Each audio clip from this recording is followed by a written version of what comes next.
There's a certain quiet violence that lives inside Tommy Shelby. It isn't the kind that explodes outward in chaos, it's the kind that turns inward, slowly and systematically destroying the very parts of himself that once allowed him to feel anything at all.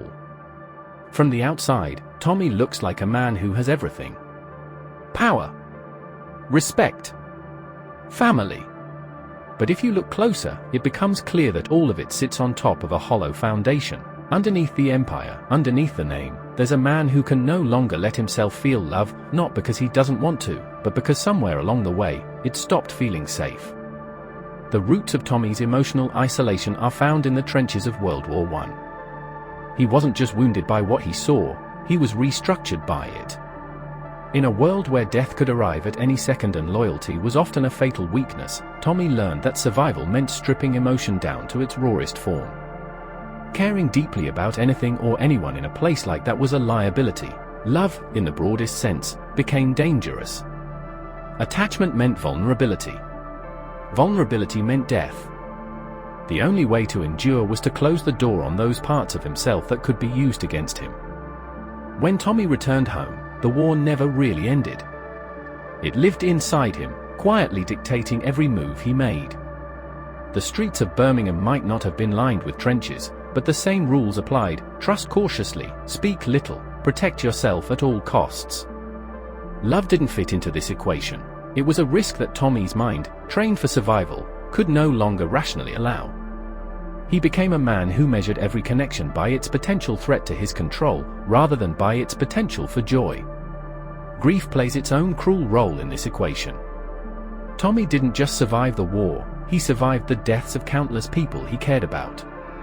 Friends, brothers in arms, later, lovers and family members. Every loss reinforced the lesson that had been burned into him during the war: to love is to invite devastation. And so, love became something that had to be managed, controlled, contained, not something that could be freely given or received. Even in his moments of tenderness, there's a sharp edge to Tommy, an unspoken warning that he is already halfway gone. In relationships, Tommy doesn't seek intimacy, he seeks structure. He seeks alliances, understandings, contracts.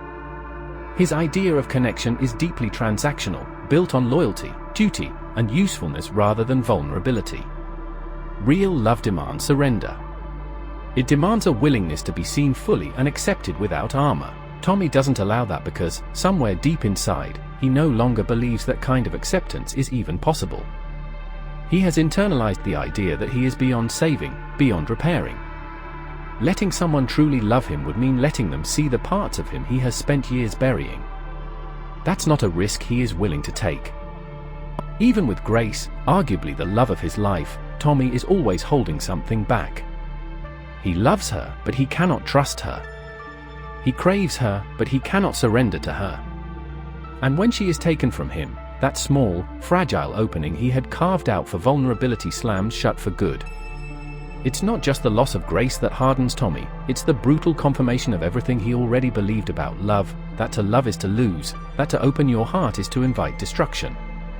Tommy's control obsession also plays a crucial role in his emotional detachment. To feel love fully is to give up control, even if only temporarily. For a man who has built his entire existence around the need to control every outcome, every threat, every piece of his environment, the idea of letting go, even in the name of love, is intolerable. Control keeps him alive. Love demands that he drop the shield. That's not a trade he is willing to make. There is also a deeper, quieter reason for Tommy's inability to feel love, a profound self-loathing that festers beneath the surface of his stoicism. On some level, Tommy doesn't believe he deserves love. He sees himself as permanently marked, as someone who has done too much, seen too much, survived too much to ever be clean again. Love, in its purest form, feels incompatible with the man he has become. And so, even when it's offered to him, he keeps it at arm's length, dismantling it before it has a chance to root itself inside him. At the end of it all, the real question isn't whether Tommy Shelby can feel love. The real question is whether he even wants to. To love again would mean feeling everything he has spent his entire adult life trying not to feel. The grief, the guilt, the overwhelming sense of helplessness that first cracked him open on a battlefield far from home. To let love in would mean letting the past in, too, and Tommy Shelby has survived by keeping the past locked away. In the end, Tommy's tragedy is a quiet one. It's not the violence he unleashes on others. It's the violence he inflicts on himself, day after day, by choosing survival over connection, control over surrender, silence over feeling. It's the silent cost of a life lived in permanent defense against the very thing that could have saved him.